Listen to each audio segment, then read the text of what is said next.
کسی ایسے چیز کی پیروی نہ کرو، پیچھے نہ چلو جس کے لیے تمہارے پاس علم نہ ہو. ان السمع والبصر والفؤاد کل اولئک کان عنہ مسئولا. ہم نے جو یہ صلاحیتیں تمہیں دی ہیں، سماعت اور بصارت اور پھر عقل. فؤاد کا ترجمہ عام طور پر لوگ دل سے کرتے، میں نہیں کرتا. یہ اصل میں یہ کمپیوٹر ہے. فائدہ نکالنا کسی چیز سے، انفر کرنا. فائدہ کسے کہتے ہیں؟ گوشت کو جب بھون دیا جاتا ہے، پانی وان نکل گیا، اسے فعید کہتے ہیں. اس کا خلاصہ نکل آتا. تو یہ فائدہ دماغ نکالتا ہے. یہ سماعت اور بصارت ان پٹ کرتی ہے، ڈیٹا فراہم کرتی ہے. ڈیٹا جو ہے وہ اس میں لوڈ کرتی ہے، اور یہ مشین میں کمپیوٹر جو ہے اسے پروسیس کرتا ہے. ان السمع والبصر والفؤاد کل اولئک کان عنہ مسئولا. ہر شخص سے جواب دہی کی لی جائے گی. تم نے ان کو کیوں استعمال نہیں کیا؟ توہمات میں پڑے رہے. توہمات کی تاریکیوں سے نوع انسانی کو نکالنے والا اسلام، قرآن. اور پھر دیکھیے دنیا مانتی ہے کہ اس سے پہلے فلسفے میں، منطق میں صرف استخراجی منطق کا راج چل رہا تھا، ڈیڈکٹیو نالج. ایک بات مان لی اور اس کے منطق کے نتیجے میں بال کی کھال اتارتے جا رہے ہیں، اسی میں ڈوبے ہوئے ہیں، اسی میں ڈوبے ہوئے ہیں. قرآن نے آ کر دنیا کو روشناس کرایا استقرائی منطق سے. دیکھو، مشاہدہ کرو، کھول آنکھ، زمین دیکھ، فلک دیکھ، فضا دیکھ، مشرق سے ابھرتے ہوئے سورج کو ذرا دیکھ. افلا ينظرون الى الابل كيف خلقت والى السماء كيف رفعت والى الجبال كيف نصبت والى الارض كيف سطحت فذكر انما انت مذکر. دیکھو، غور کرو، سوچو، آبزرو کرو، پھر نتائج نکالو، انفر کرو. یہ استقرائی منطق، انڈکٹیو نالج، دنیا کو اس سے روشناس کرانے والا قرآن ہے. یہی انڈکٹیو نالج سائنس کی بنیاد بنا، اور سائنس انر کور بن گیا جدید تہذیب کا. اگرچہ اس کا جو ظاہر ہے، انر کور کے اوپر جو پردے لپٹے ہوئے ہیں وہ غیر اسلامی ہیں. وہ کیسے وجود میں آئے اس کی بھی میں تاریخ آپ کو بتا دینا چاہتا ہوں. دیکھیے، یورپ میں یہودی انتہائی دبے ہوئے، پسے ہوئے، مستضعفین، قابل نفرت، شہروں سے باہر گھیٹوز میں وہ رہتے تھے. انہیں اذیت پہنچاتے تھے عیسائی، اور صحیح بات تھی.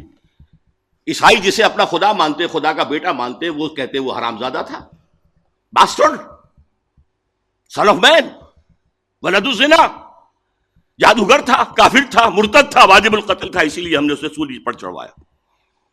یہ دوسری بات ہے کہ اللہ نے کیا کیا اور کب انہیں اٹھایا. انتہائی پرسیکیوٹڈ کمیونٹی تھی، اور سب سے زیادہ شدید پرسیکیوشن اسپین میں تھی، جو بہت گہرا کیتھولک ملک ہے. یہی وجہ ہے کہ یہودیوں نے مسلمانوں کی مدد کی اسپین کو فتح کرنے میں. نتیجہ کیا نکلا کہ مسلمانوں نے انہیں سر پر بٹھایا، ان کی عزت کی، احترام کیا، تکریم کیا. ایک وقت میں وزیر اعظم جو ہے سلطنت ہسپانیہ کا یہودی تھا. یہ یہودی جو ہیں، انہوں نے وہاں بیٹھ کر یورپ کی پیٹھ میں چھڑے گھونپے، عیسائیوں سے بدلے لیے. اس لیے کہ جو لڑکے آتے تھے فرانس سے، جرمنی سے، اٹلی سے، یہ تینوں ملک قریب پڑتے ہیں، وہ پڑھنے کے لیے آتے تھے. کارڈووا کی یونیورسٹی، قرطبہ کی، گرناڈا، گرناطا، تولیڈو، تلیتوا، یہاں سے پڑھ کر جاتے تھے. اور یہاں یہودی ان کے اندر کچھ اور زہر کے انجیکشن بھی لگاتے تھے، اسلام کی روشن خیالی پر اور اوپر روشن خیالی. اب یہ روشن خیالی کا لفظ میں انورٹڈ کاماز میں بول رہا ہوں. اسلام کے تصور حریت پر مزید ردا، اسلام کے نظریہ مساوات مرد و زن پر مزید ردا. یہ ردے یہودیوں نے اسپین میں بیٹھ کر، اور آپ کو معلوم ہوگا بن گورین نے کہا ہے the golden era of our diaspora was Muslim Spain. اس نے یہ کہا، یہ ڈائسپورا سن 70 عیسوی سے شروع ہوا تھا. سن 70 عیسوی سے، جبکہ جو ٹائٹس رومی جنرل تھا اس نے گرایا ان کا سیکنڈ ٹیمپل، 1,33,000 یہودی ایک دن میں قتل کیے اور پھر وہاں سے نکال دیا، بھاگ جاؤ یہاں سے، ڈائسپورا، اب وہ دنیا میں منتشر ہو گئے۔ اس ڈائسپورا کا بن گوریون کہتا ہے the golden period of our diaspora was Muslim Spain.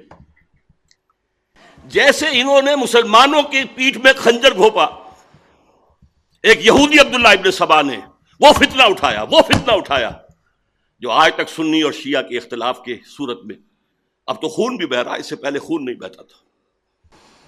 یہ سارا ایک شخص، وہ یہودی فتنہ گر، یہ یہودی فتنہ گر علامہ اقبال کی اصطلاح ہے، اور جسے بنوک کے بارے میں کہا گیا بینک کیا ہے؟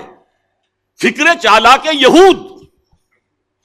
یہ دونوں چیزیں جو ہیں مسلمانوں میں تقسیم اور عیسائیوں میں پروٹیسٹنٹ اور کیتھولک کی تقسیم یہودیوں کے پیدا کرنا۔ آزادی اسلام نے دی، وہ جو اقبال کہتا ہر کو جا بینی جہان رنگ و بو، جہاں کے از خاکش بروید آرزو، یا ز نور مصطفیٰ اورا بہاشت، یا ہنوز اندر تلاش مصطفیٰ۔ تم دنیا میں کہیں خیر دیکھو گے، خوبی دیکھو گے، بھلائی دیکھو گے، وہ اعلیٰ قدر دیکھو گے، جہاں بھی دیکھو گے یا نور مصطفیٰ سے مانگا گیا ہے، ادھار لیا گیا، مستعار ہے، اور یا ابھی انسان مصطفیٰ کی تلاش میں آگے بڑھ رہا ہے۔ یہ ڈائلیکٹیکل پروسیس جو ہے ہسٹوریکل، یہ جس رخ پر بڑھ رہا ہے وہ لازماً اس کی منزل اسلام ہے۔ آزادی انہوں نے اسے آگے بڑھایا، اللہ سے بھی آزادی ہے۔ یہ نہیں کہ تمیز بندہ و آقا فساد آدمیت، صرف یہ نہیں، اللہ سے بھی آزاد، مادر پدر آزاد، مساوات مرد و زن، فیملی سسٹم کو تباہ کرنے کے لیے عورت کو بھی مرد بنا دو، لے آؤ معاشی میدان کے اندر، لے آؤ، گھر سے نکالو۔ حالانکہ خاندانی نظام ایک ایسا نظام ہے کہ اس کا ایک سربراہ ہو سکتا ہے، دو تو برابر کے سربراہ نہیں ہو سکتے، ٹوٹے ہی ٹوٹے، برباد ہو ہی ہو۔ مینیجنگ ڈائریکٹر ایک بنائیں گے، ڈائریکٹر 100 رکھ لیجیے، لیکن اس کو توڑا۔ اسی طریقے سے جو ابھی کہا گیا کہ یہ جو کتا ہے یہ فرق نہیں کرتا بیٹی، ماں اور بیوی کے اندر، یہ ہم کیوں کرتے؟ پیاس ہے لگتی ہے، جہاں سے پانی ملتا ہے ہم لے لیتے ہیں، تو خامخواہ جو ہے ہماری جنسی جو پیاس ہے اس کے لیے قدغن ہے۔ اسی شہر لاہور میں ایک پروفیسر تھے تاریخ کے، عبد القادر صاحب، وہ یہ کہا کرتے تھے when I can get fresh milk from the market daily, why should I bind a cow on my door؟ میں اپنے جنسی جذبے کی تسکین جب چاہوں جہاں سے کر لوں، گائے باندھنا ضروری ہے اپنے گھر پہ، تو یہ بیوی گھر میں لانا ضروری ہے۔ هي الحلقات تحفظني بآيات من القرآن، هي الحلقات تملأني بحب المصطفى العدنان، هي الحلقات تحفظني